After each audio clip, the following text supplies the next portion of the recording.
Exactly 24 hours ago, we brought you information about a officer-involved shooting in San Elizario, where Julia Spencer was covering that. We're checking back in with her 24 hours later. Julia, what can you tell us about what's been happening in that area?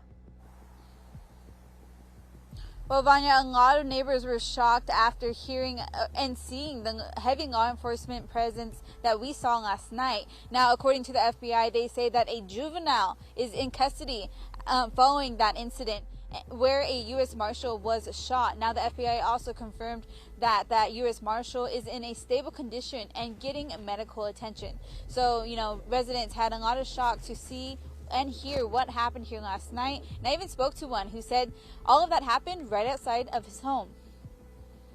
I found out, an officer had gotten shot on scene, and it was a terrifying moment. Paul Johnson has lived in San Elizario for more than 20 years, in a home just off of Socorro Road and Brisa del Valle Drive. That house right there where the car and the blue truck sits. He says when he was coming home Wednesday afternoon, it was a shock to see it surrounded by law enforcement. It's around 30 to 50. I mean, you had every agency out here. As we've reported, a U.S. Marshal was shot on Wednesday night.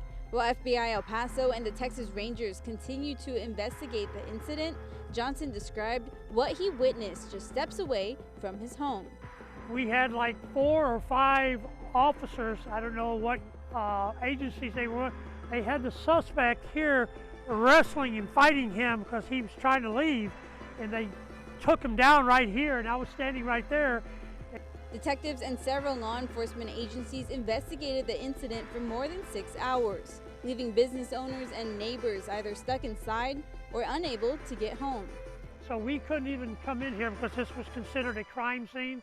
That same night, our crew spotted law enforcement units appearing to escort an ambulance out of Del Sol Medical Center. It's unknown whether or not that scene was related to the shooting until this investigation is over. Me and my son are praying for him for a speedy recovery.